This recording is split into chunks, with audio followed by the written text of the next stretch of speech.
Recent டைம்ல எந்த மீட்டை போனாலும் விஜய் ஆண்டனி சார் பார்த்தீங்கன்னா செப்பல் போடுறதே கிடையாது. நம்ம கோயம்புத்தூர்ல ரோமியோ மூவி பிரஸ் மீட்ல நம்மளையும் கூப்பிட்டுருந்தாங்க. சரி, நம்மளையும் ஒரு ஆளா மதிச்சு கூப்பிடுறாங்கன்னு சொல்லி கிளம்பிட்டோம். பர்சனலாவே விஜய் ஆண்டனி சார் எனக்கு ரொம்பவுமே பிடிக்கும். நேர்ல பார்க்கவும் நம்மளை எங்கேஜா வச்சுக்கிட்டாருங்க. அவ்வளோ வைபாவும் ஒரு ஜாலியா வச்சுக்கிட்டாரு.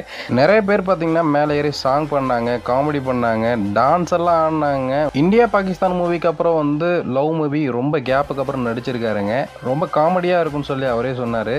இங்க பாருங்க, ஸோ இவரெல்லாம் செம்மையாக பர்ஃபார்மன்ஸ் பண்ணாருங்க. விஜய் ஆண்டனி சார் பாடுன நாக்குமுக்கா பாட்டுக்கு இவர் செம்மையாக ஆட்டம் போட்டுட்டு இருந்தார்.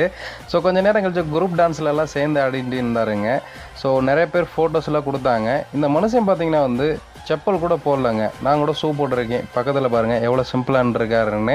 ஏன் சார் காலில் செப்பல் போடாமல் இருக்கீங்க அப்படின்னு கேட்டக்கு, ரீசெண்ட் டைமில் எனக்கு அந்த மாதிரி இருக்க பிடிச்சிருக்கு அப்படின்னாரு.